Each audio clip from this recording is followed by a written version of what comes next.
Settle in and take a deep breath as tonight's gentle journey carries you to 19th century Germany, where a visiting scholar travels through wooded hills toward a newly completed imperial stronghold. Gaslight glows on oak panels, porcelain bears a royal crest, and the hush of feather bedding promises an easy night within these revived medieval walls. As you drift with the story, tell us in the comments, would you rather spend a night in a medieval inn or in a castle like this one? At the end of a winding ascent through stands of fir and beech, a traveler approaches a ridge where towers and battlements grow from the mist as if carved from cloud and slate. The road corkscrews past low retaining walls and sturdy bastions, not so much to repel enemies as to compose a stately approach. A procession up toward a residence completed in 1867 under King William I, when older stones and memories were gathered into a new crown of masonry. The great complex declares lineage rather than readiness for war, its silhouette a careful echo of medieval forms set against the calmer horizon of the late 19th century. In the valley below, scattered farmsteads and orchards lie in quiet patterns, their roofs dim with evening light, while above, pennants stir lightly in a wind that smells of rain and resin. Modern scholarship has remarked on this deliberate conversation with the past, noting how 19th century patrons translated inherited symbols into a modern language of dynastic presence. A 2004 study by Jörg Meyer treats this hilltop as an architectural palimpsest, where each generation inscribed its own script upon older contours. Barbara Schock-Werner's 1998 reflections on the romantic love of castles describe such projects as curated landscapes of remembrance, where masonry and mood conspire to make history feel at hand. Even the silence that accompanies the traveler's carriage now seems part of that design, the world folded into a hushed prelude as the outer gate draws near.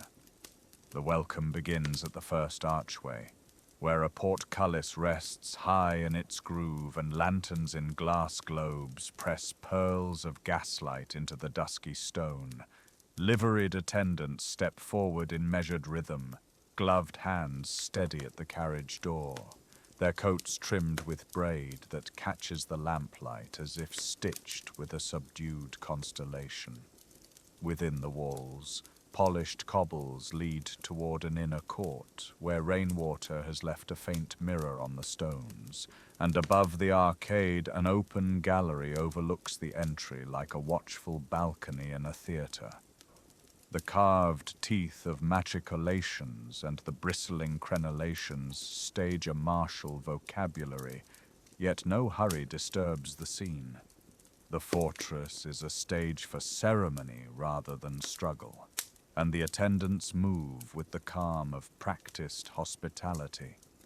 Gas jets hiss softly along the corridor, casting a honeyed glow over suits of armor that stand more as heralds than as tools, their steel dulled to a mellow luster by time and polish. Schock-Werner writes of such halls as settings where the medieval is retold in gentler cadences, a romantic grammar of pointed arches, ribbed vaults, and heraldic friezes composed to soothe the eye as much as to instruct the mind.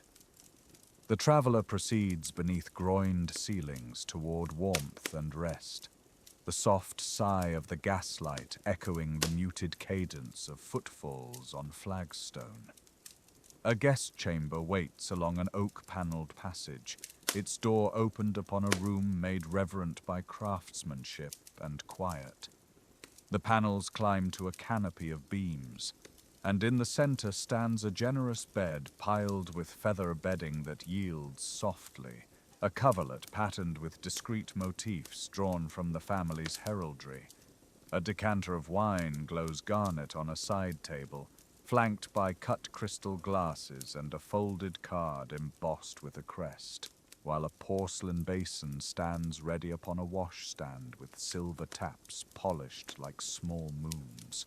Window shutters open to the evening, where the ridge breathes mist and the last birds trace low patterns against the fading blue. A low brass grate holds fragrant logs in a tall fireplace, their steady burn promising an unbroken night. This residence belongs to a royal house whose story reaches back to the Middle Ages, and under King William I, the rebuilt fortress became less a redoubt than a statement of endurance, a dynastic museum of loyalty and lore. Christopher Clark's 2006 study of Prussia speaks to this fusion of dynasty and statecraft, explaining how architectural gestures of permanence supported an emerging imperial identity after 1871, when a new empire sought images that could bind memory to present purpose. Meyer's work likewise notes the careful interplay of old and new, from medievalizing profiles to modern conveniences, a harmony that allows the scholar to stand amid chimneys and corbels while hearing, in the mild hum of gas, the century's latest promise of comfort. Supper unfolds in a panelled dining room where the flame of each wall sconce steadies within a flower of etched glass, and the table gleams under linen and porcelain bearing the family crest. Footmen glide in with silver-domed platters, and when the covers lift, a fragrance of rosemary and juniper follows the venison to its place, joined by root vegetables glazed to a soft sheen, rustic rounds of fresh bread, and small sweet cakes laid out like bright tiles on a server. The wine in the decanter proves dark and steady, perhaps from a Rhine slope that has seen harvests under many sovereigns, and it settles in the glass with a quiet that suits the room's calm proportions. Conversation at such a table tends to the reflective, and in this late decade of the 19th century, it often touches on the way old symbols are finding new lives, the way crests, mottos, and towers have become gentle tutors in the values of continuity. The high mantelpiece frames a tall fire that lifts without crackle, and the clock on the sideboard marks the hour with a restrained chime, while outside the courtyard breathes a damp coolness, and the mist drifts among the statues like muslin. The traveler eats with a tempered appetite sharpened by the mountain air, the courses paced rather than hurried, each plate arriving with the assurance of a household accustomed to measured ceremony.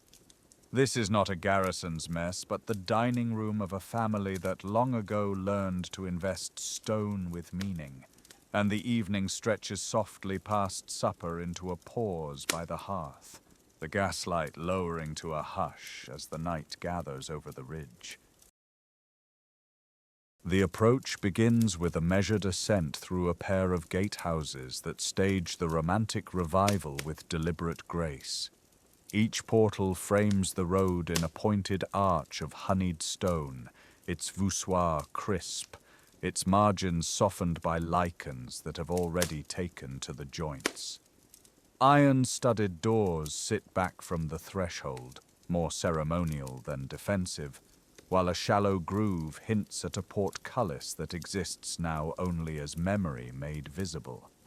Above, traceried slits and mock machicolations step around the cornice, suggesting vigilance without summoning alarm, as if guardianship has settled into a courteous posture.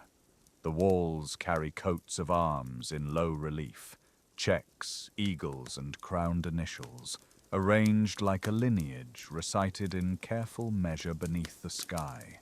Even in daylight, tall gas standards, fashioned as clustered lilies in blackened brass, line the cobbles and promise a gentle bloom of light when dusk arrives. Beyond the gates, the first courtyard spreads like a stone carpet laid upon the mountain's shoulder, contained by ranges that rise in a rhythm of gables and crenellations. The facades advance and retreat with galleries and buttresses, their tracery windows filled with mouth-blown panes, where faint warps catch the light and send it back in a soft, uneven shimmer. Steeply pitched roofs fold into one another, slate scales dark against the sky, their ridges notched with finials and weathercocks that mark the high air with small, patient movements. A cloistered walk runs along one side, its arcade of pointed arches leading the gaze from bay to bay, where niches hold saints, electors and founders rendered in sandstone the color of toast.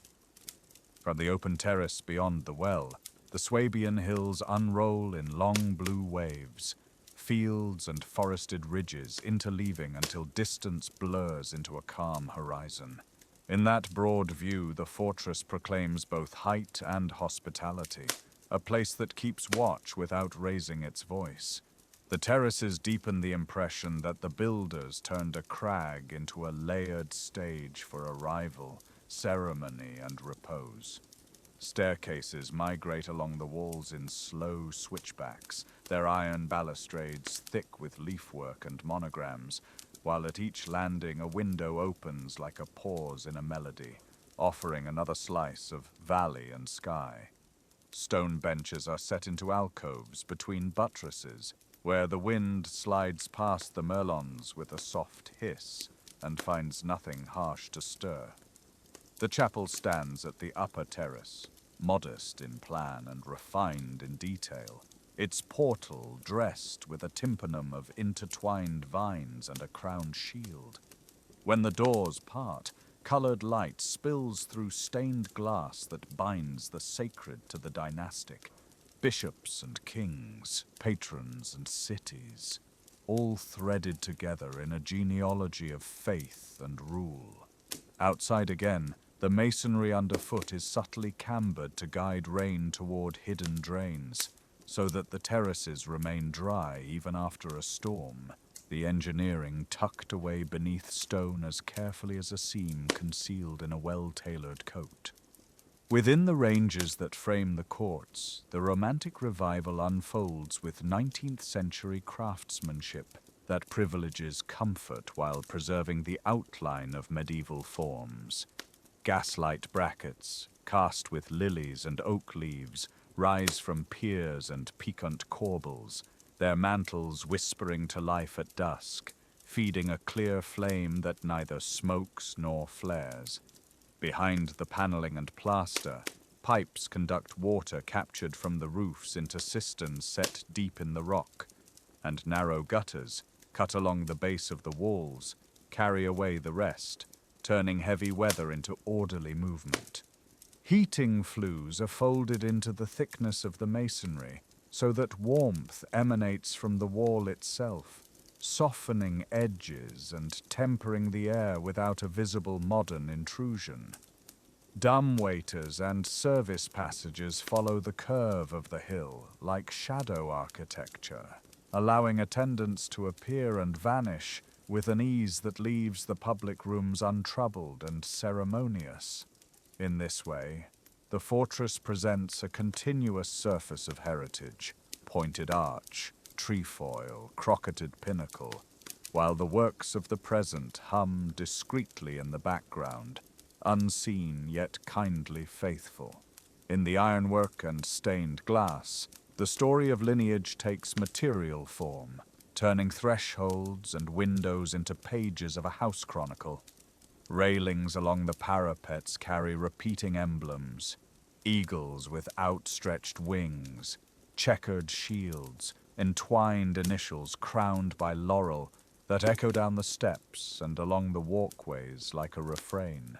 Over doors, lintels bear dates that mark foundings and restorations, reminding each entrant that the past is not a single event, but a sequence of returns to the mountain. The chapel's north windows gather the figures of founders and patrons into a cool forest of color, where blues settle like evening, and reds glow with a restrained warmth, casting patterned shadows on encaustic tiles. Even the rainspouts join this heraldic chorus, their gargoyles shaped as lions and griffins that empty thunder into the hidden mouths of drains, an old gesture wedded to modern efficiency. As the sun slips, the gaslights carry the heraldry into night, outlines and crests hovering in a steady aureole, translating stone's memory into light's gentle language. Quieter spaces confirm that the fortress, though grand, keeps a domestic pulse, and that ceremony has been balanced with intimacy at every turn. A narrow stair climbs into a turret where a single chair and a small table face a window, and beyond the glass the hills open like a painted screen, the villages pricking the folds with modest lamps. Along the inner walk, alcoves cradle short benches in which travelers pause and listen to the softened rhythm of the place. The cloister's footsteps, the distant clink of glass, the faint hiss of a mantle.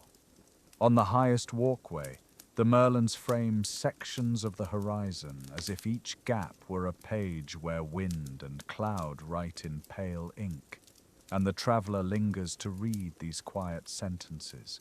The rock itself, built upon rather than subdued, presses into some corridors and then drops away in others, keeping the mountain present, kindly and cool.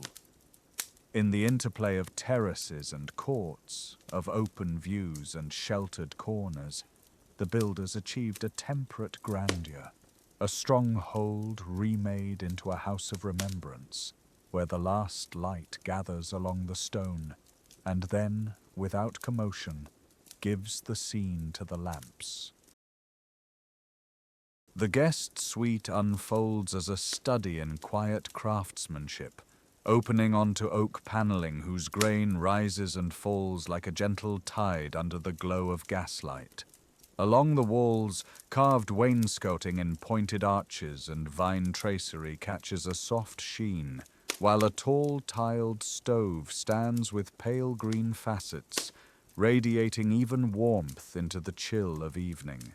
Leaded panes admit the last silver of dusk, and beyond them the shapes of hills fall away into a mild blue distance, as if the landscape itself were exhaling. A pair of sconces, their brass cooled to a mellow tone, casts steady halos upon the paneling so that shadows rest in shallow pools rather than corners. The chamber's proportions have been measured to calm. Ceiling beams run with unhurried rhythm, and the hearthstones at the base of the stove carry a muted luster that hints at careful polishing. In this atmosphere, time loosens its grip, and the room becomes a vessel for easy breath and unhurried thought. A generous bed occupies the inner wall, dressed in linen faintly scented with lavender and piled with feather-stuffed bedding that rises in light, comforting swells. The coverlet carries subtle embroidery and soft gold thread, and a row of pillows, each with a small stitched crest, suggests both lineage and hospitality without pressing either too hard. At the foot of the bed, an upholstered bench rests on turned legs, its velvet nap smoothed by attentive hands, and a folded shawl waits there, warmed by the nearness of the stove. Tapestries along the opposite wall narrate ancestral scenes in earth tones and dusk blues. Heralds with unfurled banners, a stylized oak, a pair of crowned figures. Yet the colors have been chosen with restraint so that the eye drifts rather than arrests. Portraits in dark frames look on with mild interest, faces rendered in the clear manner of the previous century, their expressions more tranquil than stern.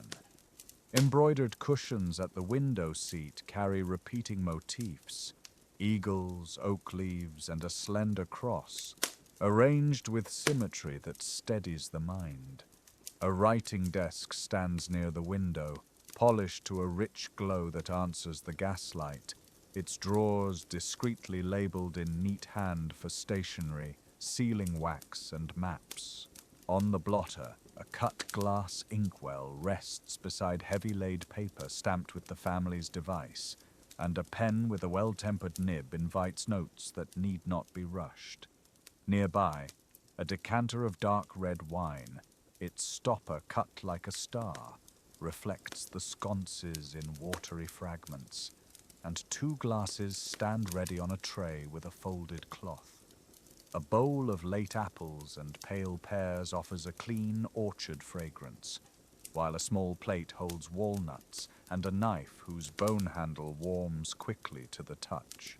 Shelves above the desk keep slim volumes of local chronicles, a gazetteer with careful maps of the surrounding ridges, and a treatise on church masonry that has been thumbed only enough to suggest use without wear. Beneath it all, the floorboards, waxed to a soft shine, hush every movement so completely that even an open drawer becomes a minor event. Thoughtful details accompany comfort, evident in well-placed lamps and in the quiet efficiency of well-trained hands.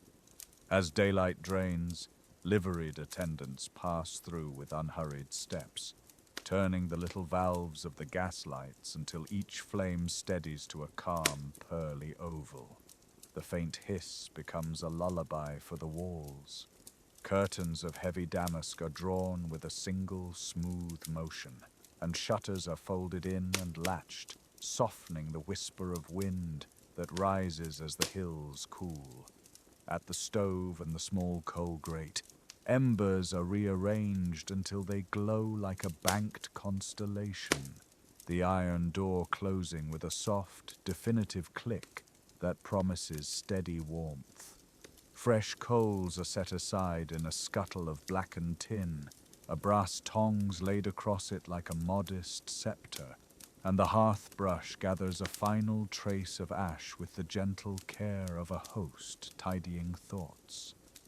On the bed, linen is turned down, a warming stone in its sleeve tucked between sheets, and slippers are set so that stepping into them feels like remembering a familiar path. The furniture speaks a language of respectful quietude, balancing utility and ceremony in forms that feel both inherited and newly perfected. A wardrobe of paneled oak opens on scent of cedar and faint soap, revealing a dressing gown trimmed in braid, ready for an evening's reading, and a footstool with stitched crest tucked within. Beside the stove, a small table supports a porcelain basin and pitcher, their glaze milky and luminous, with a towel folded so crisply that it falls in exact pleats when lifted. The washing water carries a whisper of lemon balm, and the porcelain's rim is edged in cobalt, a discreet ring that catches light like a thin horizon. A bell pull hangs near the writing desk, braided in silk threads and fitted with a tassel, but it waits mostly in ceremony. Everything needed seems to arrive before being asked. Overhead, a modest chandelier of 5 glass tulips holds the gentlest flames, its chain and canopy subdued, so that light becomes an instrument rather than a spectacle. Evening settles into a routine that feels both stately and intimate, a choreography known to the house and graciously offered to every guest.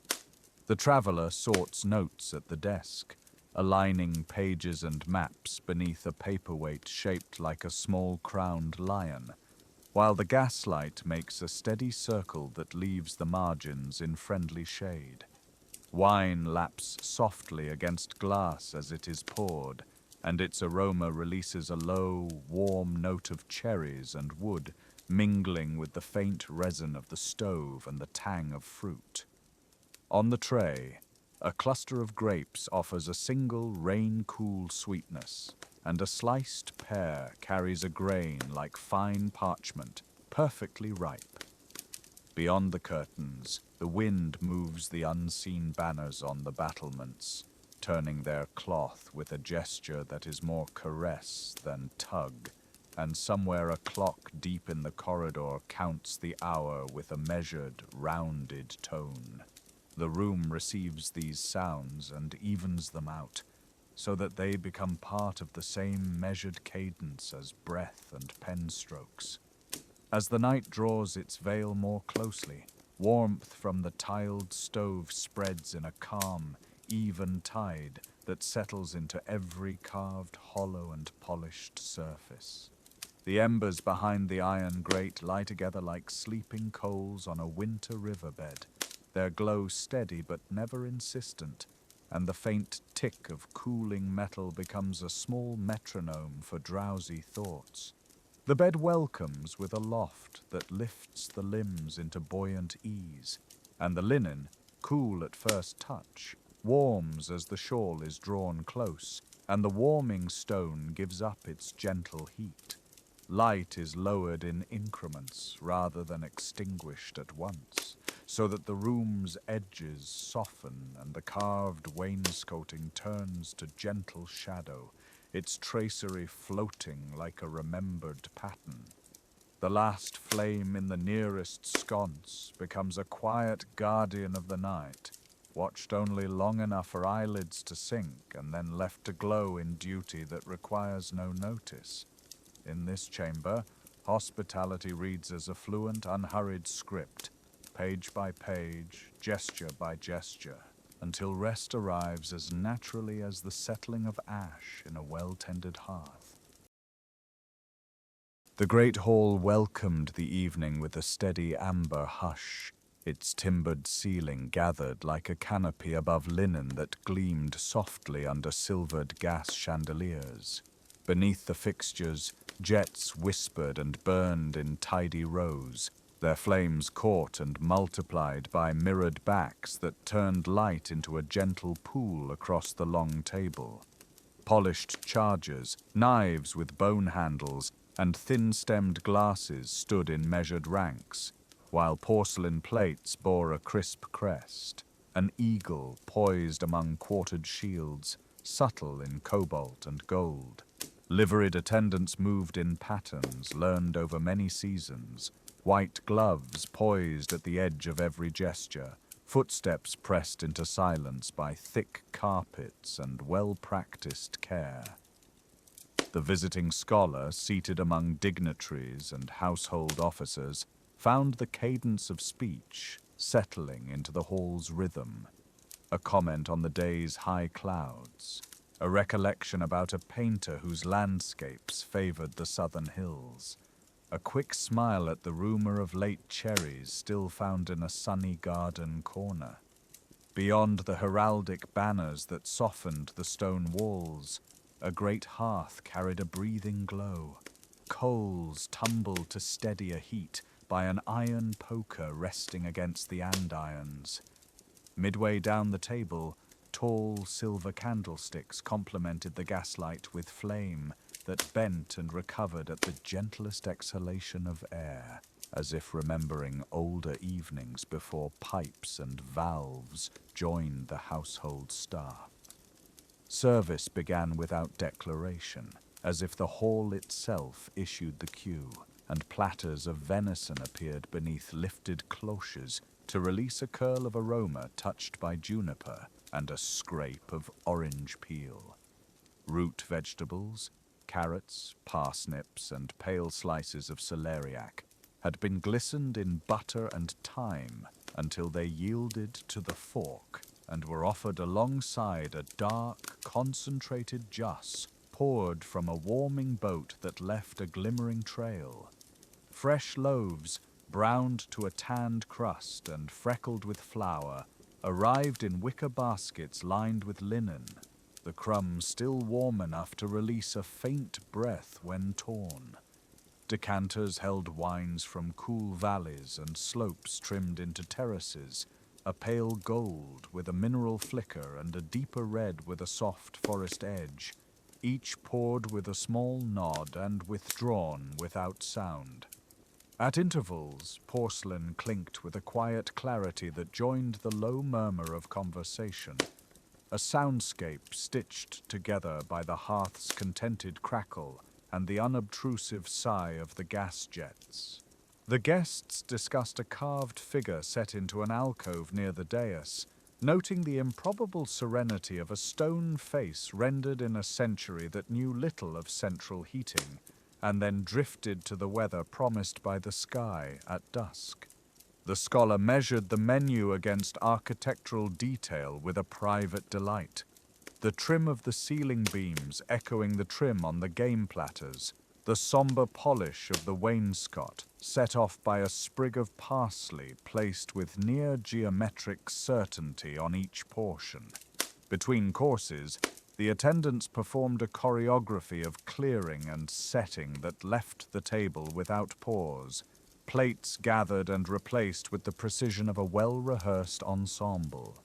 Knives were discreetly exchanged for sharper edges, and small porcelain dishes carrying mustard and preserved cherries appeared, the first for a bright sting against the venison, the second for a sweetness that seemed to hold the memory of summer orchards. A silver soup tureen followed, its lid opened to release ribbons of steam along with a broth deepened by roasted bones and root ends, poured into shallow bowls that warmed hands even through porcelain walls. Conversation turned to the engraving over the fireplace, a march of kings and knights reimagined in the spirit of chivalry, while the chamberlain, with unhurried discretion, directed the sequence from a sideboard crowned with domes and decanters. Those who noticed such things saw how gaslight softened the angles of carved stone corbels, bringing them forward like silent companions to the meal, companions who never intruded but seemed to keep a respectful watch. The guests compared notes on a passing shower that had swept across the hills earlier in the afternoon, leaving the air washed and clear, and then briefly observed the prospect of frost if the sky held cloudless until morning. The bread returned, this time in thinner slices, a platform for softened cheese scented with hay and cellar air, sent around with small knives whose blades caught the light in calm crescents. As the evening broadened, sweet cakes made their entrance in measured procession.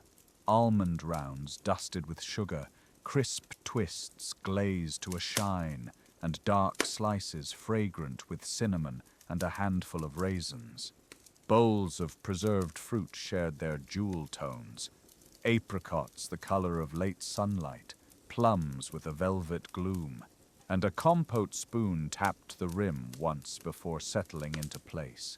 Coffee and chocolate took their turn, poured from pots whose handles had been wrapped against the heat, the foam on the chocolate curving against the porcelain lip like a modest flourish learned long ago. A carafe of cherry brandy glowed at the far end, its warmth hinted rather than urged, and a quieter red wine remained near the middle, breathing into itself, as if unhurried by company. Talk drifted to antiquarian sketches kept in the library downstairs, to the mechanical clock in the passage that had kept serenely regular time through the rash of political changes a decade earlier, to a lithograph showing the hill before the current walls took their present shape.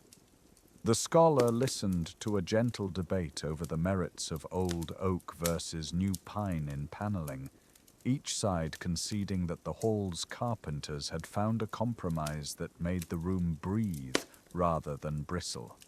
Through it all, service answered need before need arose, a fresh napkin appearing when a crumb threatened to wander, a plate turned a quarter degree so that a crest sat upright before a guest who had unknowingly shifted it. The conclusion of the meal unfolded not as a stop, but as a quiet settling, with the hall's center returning to a state of poised stillness, while the edges maintained their companionable glow. Platters withdrew along the same lines they had arrived, leaving behind only delicate cups, the last of the fruit, and a few fragments of sugar that caught the light like snowfall. One of the attendants adjusted a valve, coaxing the gas flames lower until they held to a mellow band, and the hearth accepted another log that obligingly reduced itself to embers. A final exchange of remarks on the stars, patched between clouds, steady and cold, brought talk to a gentle taper, though a story about a painter's misadventure with ladders promised a continuation beside the fire in a smaller sitting room. The scholar paused to look down the length of the table, now restored to its measured order, the crest repeating along the porcelain as if to affirm the lineage of habit, taste, and remembered guests who had once regarded the same motif and found in it the same serene reassurance. Chairs returned to their precise angles, and doorways yielded to the flow of attendants wheeling a discreet trolley toward the kitchens, where ovens still held a banked warmth. The hall, more residence than citadel in that hour, kept its watch with domesticated grandeur, allowing the long continuity of stone and family to rest within the intimate cadence of a well-served supper. After supper, the slow walk began beneath a hush of gaslight where mantles whispered and the glass chimneys shone like pale amber bells. The attendants let a respectful distance open, so the galleries seemed to belong to the hour rather than to service, and portraits gazed out from carved frames as if recalling lives rather than claiming them. Along the oak-lined walls, placards with dates and discreet inscriptions guided the eye from one generation to another, the sequence arranged with a curator's gentle hand so that lineage unfolded as steadily as a measured breath. Suits of ceremonial armor, polished rather than battle-scarred, stood beside velvet robes and gilded scabbards, objects chosen less for use than for the stories they carried in metal and thread. The polished floors took the softness of each footstep, beeswax and old wood lending a faint sweetness to the air that mingled with the warmth of the day's fire. Here and there a silver lamp threw a crescent of light onto a marble bust, and the sculpted brows of long-ago princes and queens watched the traveler pass without judgment, guardians of memory in a house built to remember. The small chapel opened at a turn in the corridor, a pocket of color and quiet where stone ribs met in painted flowers and gold stars on a deep blue field.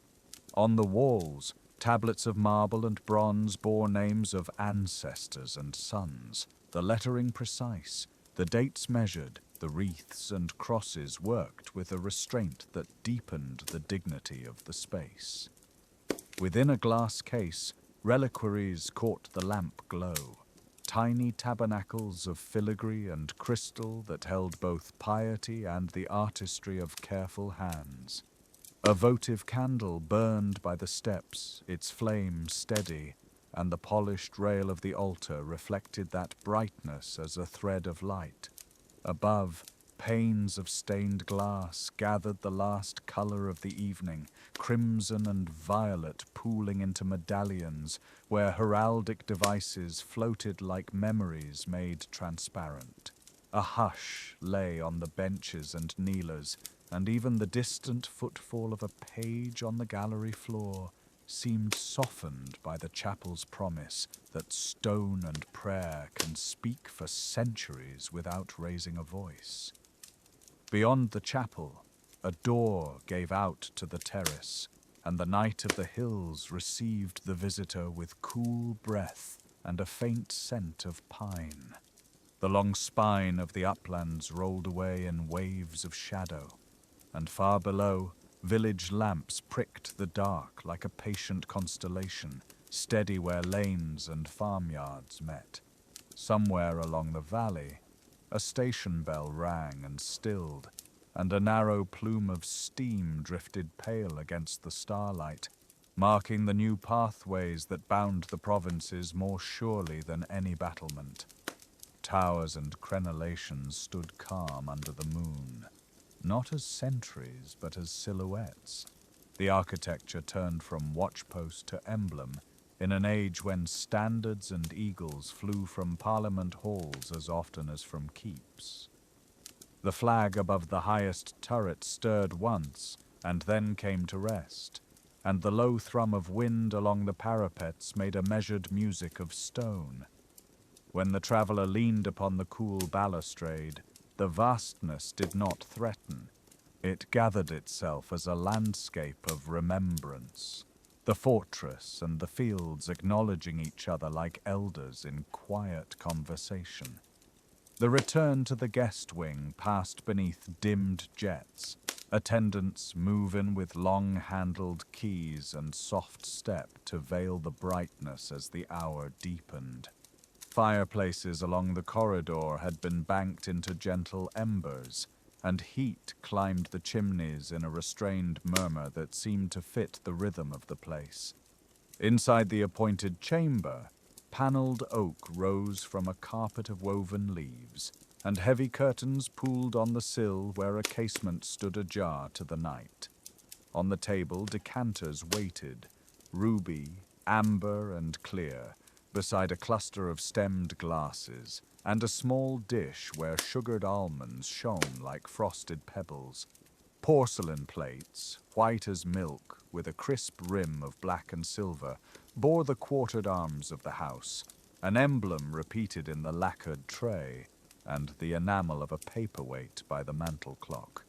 The bed itself rose as a quiet hillock of comfort, eiderdown layered upon eiderdown, linen turned back to show fine stitching, and at its foot a woolen coverlet lay folded with the care of practiced hands.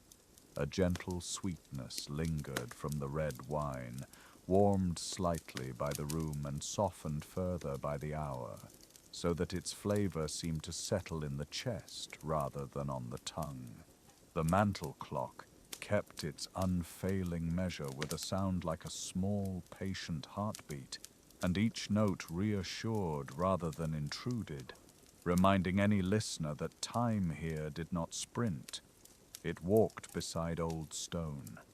In the grate, the fire sank into a glow that outlined the andirons and sent a steady ribbon of warmth across the rug, where the pattern of vines curved and reappeared, as if it might continue forever. The traveller smoothed a hand across the quilted surface and felt the give of feathers, the spring and release that promised a sleep shaped by comfort rather than exhaustion. From the corridor came the almost inaudible exchange of the last attendants, a murmur and a closing door, and then even that retreated into calm. The night did not demand dreams.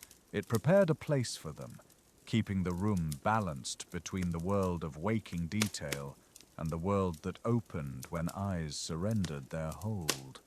The sense of continuity grew without any declaration, as if each object had decided to speak softly and only when asked. Framed miniatures on the mantel showed faces in profile, the light strokes of a painter's hand giving to history a gentle curve of cheekbone, a thoughtful eye, a ribbon set just so beneath an ear. On a stand by the window, a book of engravings lay open to a castle court from centuries past, tents and pennons, a tournament with lances lowered. But the paper's newness and the crispness of the ink betrayed the 19th century hand that had restored the scene. Everything here acknowledged what came before. Nothing pretended to be older than it was. The old mountain bore new walls. The new walls held old symbols, and between them grew a quiet pact that the age of iron rails could also be the age of careful masonry. Under such an agreement, the fortress did not brood. Rather, it watched over sleep in the same manner that portraits watched over silence, with patience and an unboastful pride. When the gas jets were finally turned to the faintest pins of blue, and the last ember hid beneath its ash, the castle gathered itself like a great cloak drawing close. Wind moved once along the guttering, and then held its breath, and a single guard's footfall on the court below made the most delicate echo before fading into the paving stones. In the chamber, cool linen met the measured warmth of wool and feather, and the pillow gave way as if it knew exactly how much to yield. The clock advanced by one, and then another, and the hours became a braided cord rather than a chain, a gentle succession that carried the sleeper forward without hurry. Somewhere beneath, kitchens were already prepared for morning, bread to be set, coffee to be ground. Yet the knowledge of daybreak did not trouble the night. It merely promised that the same walls would receive light again, as they had done for centuries, and that the dreams stored within them would find their place among the quiet tasks of another peaceful day. Night settles over the high hill, unhurried and complete. The last filaments of cloud drift past the turrets, and a pale sheen gathers on slate roofs and carved finials. In the courtyards, lanterns are shuttered, leaving a slow constellation of windows to glow like embers among the stone. The wind moves softly through the pines, bringing a resinous scent to mingle with the lingering warmth from kitchens and hearths. Within, the stairwells grow hushed. Tapestries exhale the faint perfumes of wool and dye, while the gaslights, turned low, give the oak paneling a tender sheen. Along a broad corridor, footsteps fade to nothing, and a door is drawn to with a careful hand. In the quiet that follows, firelight loosens into gentle shapes across the plaster moldings and the crest that watches from porcelain and silver. It feels less like grandeur than like a calm promise kept. The fortress rests with the composure of a long breath held and released. Stone that once meant vigilance has learned to mean remembrance. Buttresses and battlements no longer measure danger, but patience.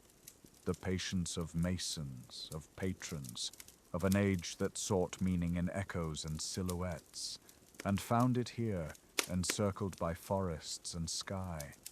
The hill has carried strongholds before, and will carry them after. The form endures, yet the purpose grows kinder. Where heralds once hurried, a clock now marks the hours with an even voice, and even that voice seems to soften as the night deepens.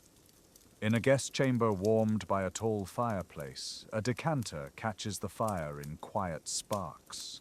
A half-folded map rests upon a table, its rivers and railways a web drawn out toward distant cities and calmer uplands. The feather bed opens like a small inland sea, the linen cool, then slowly giving. A chair retains the shape of a coat just lifted away. Above the mantel, a portrait looks down without judgment, the varnish barely reflecting the ember glow. Beyond the glass, darkness lies gentle upon the valleys, and, far below, a late train might slide along a line of lamps, a silver thread stitching the land to the horizon. The night listens to itself. Old quarried blocks, fit to the curve of the mountain, seem to lean a fraction closer together. Mortar gathers quiet, and the wooden beams answer with their own settled hush. In this stillness, the imagination walks at a measured pace, past armorial shields, along balustrades polished by generations of hands, through galleries where long stories have learned to speak in tone rather than tale. A place of ceremony becomes a place of rest. A crest becomes a lullaby of leaves, antlers, and crowns turning to simple shapes in the mind. Somewhere in the kitchens, a last rack of bread cools. Somewhere in a stable, warm breath clouds the air. A watchman checks a latch and, finding it certain, lets the key dangle easy from its ring. The hill accepts the weight of the walls, and the walls accept the quiet of the hill, until the two are indistinguishable, and the sky above them both carries the same calm. Sleep gathers as the castle gathers night, unhurried, deep and kind. The fire lowers to its softest heart. The lamps recede to halos. Outside, the wind drifts in the pines with the gentlest of rhythms, like a slow tide turning. Stone, wood, and breath align. And then the hours pass in silence, the world held gently in a steady hand until the first pale light begins its patient climb behind the eastern trees.